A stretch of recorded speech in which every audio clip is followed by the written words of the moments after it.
Welcome to my program. And today we're going to continue on with the saga about the installation of this particular boiler. This is a McLean SGO9. Get a shot of the tag again. Tag again from the old boiler that we removed. The burner is on order. Presumably they'll be shipping the correct one. It should be a Carlin 201, I believe. So we've mounted the vapor stat that was on the old boiler that we mounted on that boiler some time ago, and we're putting it on this one. We've got the gauge out here, maybe a little too far, but this makes it easy to take the gauge off and blow into here and make sure that the pigtail is not clogged. That's a 270 pigtail. It looks like the company that we were getting those from has gone under, and we're going to have to find another source of those. We've got this extra long skim tapping here with the cap and a street L. A lot of the wiring has been done in the front. Frank has done some. They've got our low water cutoff there. That's where the probe is going into the boiler. Got our full port drain valve, and of course we got it up on blocks as discussed. Got our clean out in the front here with the stainless and cap on the front. Well, McLean, at least with this boiler, I don't know if this is just because they were running short on stuff or that's their new trend, but they're shipping United Brass Works sight glass fittings. So they're fairly robust. You know, would like these to be brass, but hey, whatever. We've got our drain valve on there. My one issue with this particular model that they ship is that they use this drain valve with this, which is an 1/8 inch hole, and you've got this valve which you're theoretically able to open up with your fingers. Was what I did is I took this home, chucked it in a vise, took a step drill, drilled it out to 7/16, and tapped it with a 1/4 inch MPT tap, and threaded in a street L, 1/4 inch brass street L, so that it clears the door right there when you open up the door. Another shot on the inside with the target wall and the rug removed as discussed. I don't know if I'm going to put a collar on there or not. We've got these, we've added these washers, so when we mount the burner, they don't put a whole lot of stress on the flange.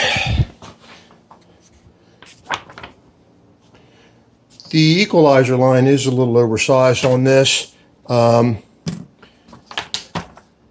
can show the SGO instructions, the SGO9, that you got to use both outlets, starting with the SGO6 and starting with the SGO5. They want to see a 3-inch header size, and so that's what we've got here. They want 24-inch above the water line.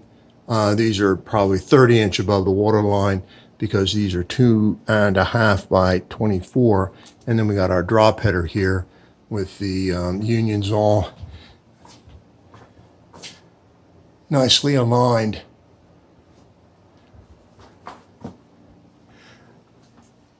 Then, as I said, the equalizer line is a little oversized. They're calling for 1.5 inch equalizer line, but we got a 2-inch there. It just seemed right.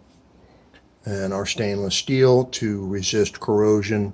That's your water feeder going in there. That's fresh water going in there. We've got a bushing, brass bushing to reduce corrosion effects.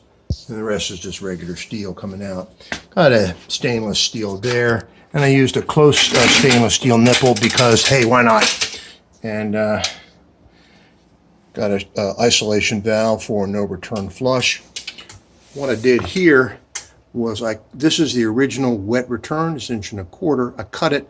It's in great shape on the inside. I mean, just a little bit, very thick metal. So I was able to cut it and mega press a connection, mega press my male thread, and I put a T in there, made this return. Now, we'll stop there. So this is the first T that I put in there yesterday, and we filled it with water, and immediately noticed water coming out right where my finger is there, and lo and behold, what had happened, I think you can see it, when I made it up, I noticed it had made up pretty far, but I didn't feel any difference, but I think you can see the crack. So, boo on you, Vietnam.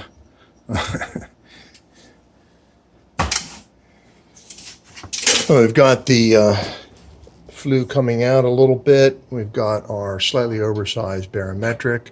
We've got a huge chimney coming out of there. We vacuumed out that chimney, removed lots of rocks and dust, a rat, and a bird in there. I've got a 12-inch smoke plug, and I cut in a 7-inch hole, sort of making it eccentric, and enabled me to make that straight up and down coming in there.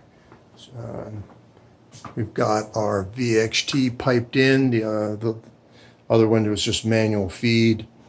So we've got our manual feed valve here.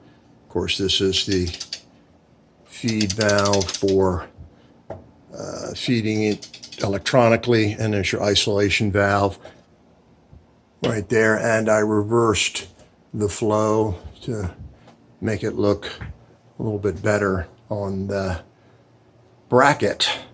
Frank's got it wired in to the low water cutoff there. I think about that about covers it. We just gotta say we gotta be able to run the gas to the burner when it gets here, and that's probably another video for another day. Thanks a lot. Remember to like and subscribe. Stay safe out there.